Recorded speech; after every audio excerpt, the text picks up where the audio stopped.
So what do gamers really want from the next console generation? Let's talk about it.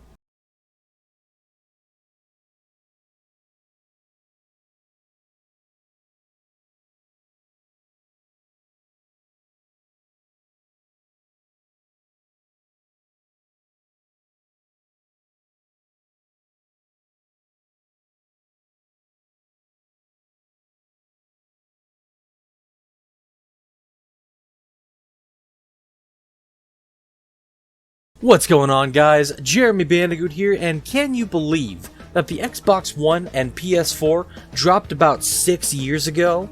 I don't know about you, but that's kind of insane to me. If it makes you feel any better, the PS3 dropped about 14 years ago. No? Still feel old? Yeah, me too, but there's no sense in looking at the past. The future of console gaming is just over the horizon as we mark what probably is around the end of this current generation of consoles' lifespan. So let's crunch down 10 things that need to be included and need to happen with the next generation of video game consoles. Number 10, top-of-the-line technology. This reason feels like a given, as after all it will be a new generation of game consoles. However, the state of the gaming world is at kind of a weird place right now. PCs are more powerful than they've ever been, and there's almost no restrictions a game can have in any field, as long as you have the technology to keep it running. You can run any game on the market on ultra settings on a PC that has 32GB of RAM, an Nvidia Titan graphics card, etc. So what would be the point of me buying an expensive console rather than just upgrading my PC, as the console's not nearly as powerful? That's the question on a lot of gamers' minds, and it is a question that Sony and Microsoft both need to address. Nintendo has been able to remedy this problem for years by having exclusive franchises to their consoles and having a gimmick that works nearly every time for their company in efforts to sell more units, with the exception of the Wii U. That was a dark day in gaming history. For Sony and Microsoft, however, they can't be taking these kinds of risks, as it's not really what they're known for. They need to be able to keep up with the ever-evolving gaming landscape in order to stay relevant and keep their consoles moving off the shelves. These consoles need to at least have a significant upgrade over this generation's hardware, or they may fall victim to being prematurely outdated by PCs.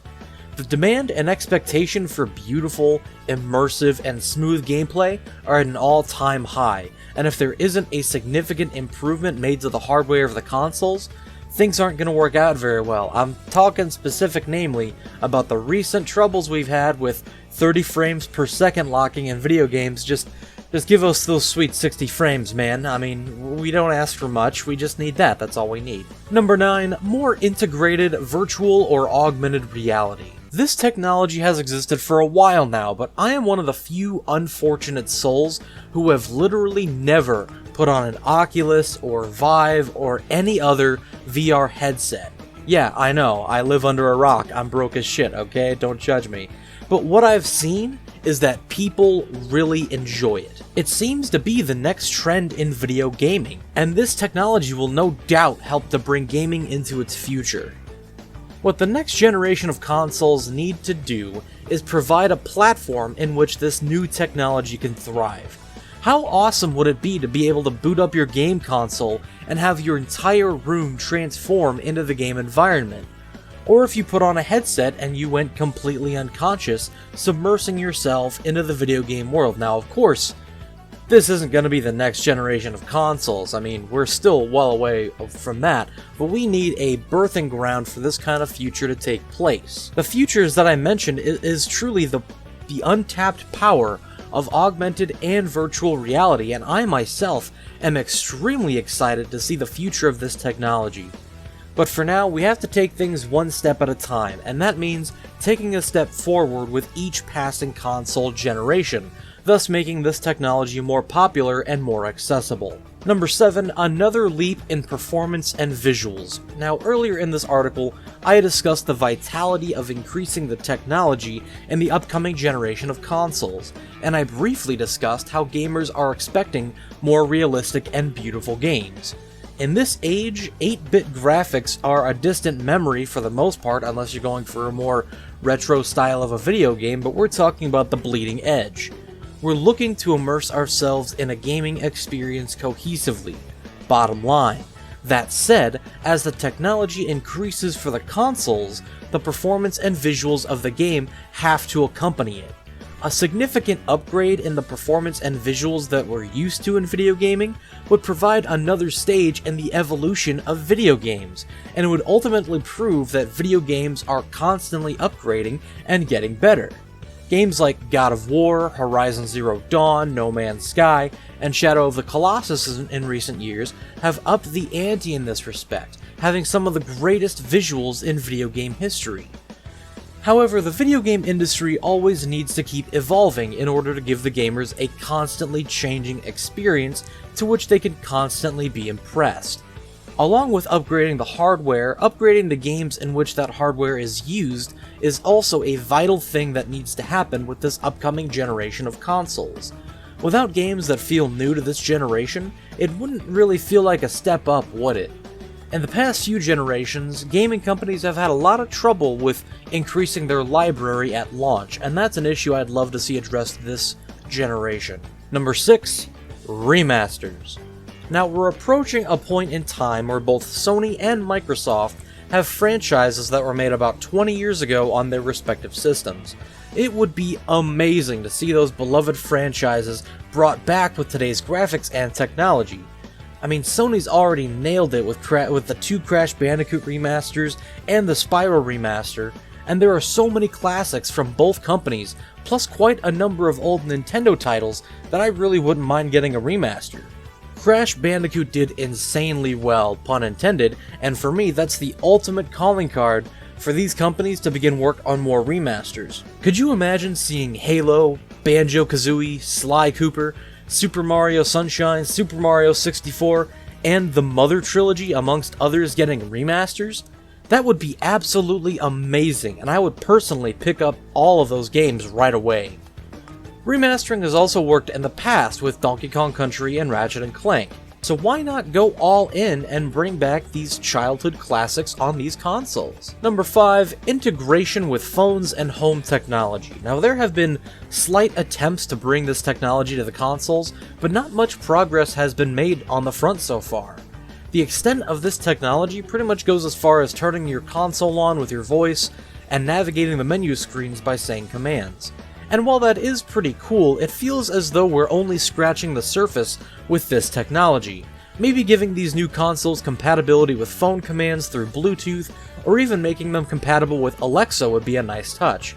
But picture this, you just had a long day at work, you're tired, all you want to do is play your favorite video game, you pull into the driveway, you pull out your phone, and you turn on your console through your phone.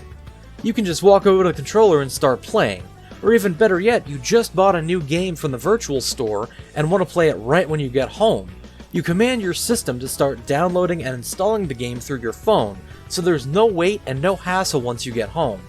Sounds like a perfect world, doesn't it? Well, we certainly have the technology for it, the ball is merely in the court of the console manufacturers. Number 4. Cross-platform gameplay. For so long, we have waited for this feature to become a prominent feature of the gaming industry, and we finally have a faint glimpse of it actually happening. Rocket League has adapted a full cross-platform play functionality to which you can play with your friends on PC, PS4, and Xbox One. I'm not sure if it works for the Switch, but I imagine it would be the same. Similarly, there have been speculation that Fortnite has also allowed this feature to some degree in the past, but these reports are unconfirmed and Fortnite's stupid, so let's just move on from there.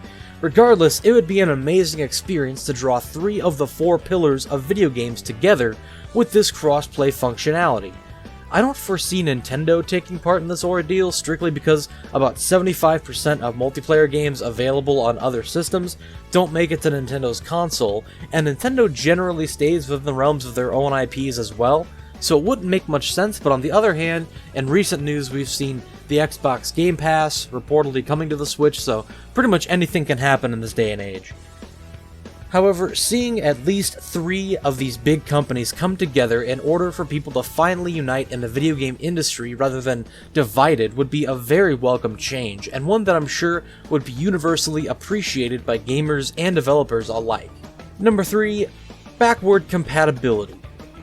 Look, I get the business reasoning for not allowing your new consoles to play games from your previous ones, I do, but come on guys, it's the frickin' future. I want to put my PlayStation 2 game in my PlayStation 4 and expect it to work. You guys are already ridiculously rich. Can't you just do the one thing that people want in this video game industry, and that is to give us access to our infinite library of video games? Can't you just do something that makes the gamers happy once? Just once, is all I ask. Honestly though, it really surprised me that Microsoft beat Sony to the punch on this one, as Microsoft has been notorious for giving gamers the shaft over the last decade. However, admittedly, this was an amazing and unexpected move by Microsoft when they announced that their Xbox One would be backward compatible with Xbox 360 games. Now, all that needs to happen is for the momentum to keep building and for Sony to follow suit, and we'll have machines that will be able to take us back in time to our childhoods and relive some great memories. You'd be surprised just how many people would like to do this. Speaking from experience, I recently bought a used PS2 just so I could play some of my old favorite games again, and man, has it brought back memories for me. It would be amazing to see the next generation of consoles encompass all previous generations as well with one fell swoop, and give the gamers the ultimate pinnacle of the heights that the video game industry has reached. Number 2, bigger hard drives. Now, if there's one thing that is placed on this list that is absolutely essential for the next generation of consoles, and ironically is number 2 and not number 1, like that makes a lot of sense, it would be bigger hard drives. Damn it, games are 50 gigabytes each now. We don't need 100 gigabyte consoles or 200 gigabyte consoles. We need a terabyte with ease of access to add external memory to it. Oh god, I can't tell you how many times I go to download a new game to my PS4 because of the 2 free games per month that comes with the PlayStation Plus subscription, but in order to do so, I need to delete another game that is already installed on my system because there isn't enough room. Now recently that issue's been resolved with my external hard drive, it's a terabyte, but even now that's starting to get full. It is truly baffling to me how it took so long for Sony and Microsoft to begin selling these external hard drives for their systems, and it baffles me even more how they thought that the default size of the hard drives in these consoles are acceptable. The amount of room I have on my console makes me furious sometimes, and it isn't even an easy fix on the wallet anyway, so having the console come with a larger hard drive, even if it does up the console price $30, $50, it wouldn't be all that bad. This is especially taking into consideration that the games are going to become more immersive and more realistic, making them take up more space on the hard drive, so this is a necessity. I doubt anyone would mind paying just that little extra money if they're already planning on paying $350 or more for a console. Plus, that price range would be completely justified with the amount of games you'd be able to keep on the console instead of having to delete them every time you want to play a new game. This definitely needs to happen. And number 1, more originality. Now, this is a little contradictory, but stay with me. I mean, earlier in this list, I mentioned how remasters should make a return to the forefront of gaming. Now, before you think this is a contradictory statement, allow me to elaborate. In the current gaming climate, we currently have a handful of franchises that are being beaten like a dead horse in efforts to rake in a cheap cash grab by the already established name of the franchise. You've got franchises like Call of Duty, Battlefield, Far Cry, Metal Gear, and more often take center stage in game conferences such as E3 in efforts for their developers to keep making money. This is different from remasters, as in this case, it's almost the complete opposite. Remasters are attempting to revitalize a franchise that has long been dormant and holds fond memories to people of a younger age demographic that are now older. Remasters want to spark interest in a franchise again. These dragging franchises are having their sparks drained from them game by their developers' greed. What I would like to see for the next generation of consoles is these developers putting a halt on their established franchises and trying something new. Look at how well that ended up for Naughty Dog. They took the Crash Bandicoot franchise, made it for all that was worth, left it with Universal, and then jumped to Jak and Daxter. They did that for a long time, and then they realized they needed to stop. They jumped to Uncharted. They did that for a while, realized it was done, jumped to The Last of Us. All of those games and their franchises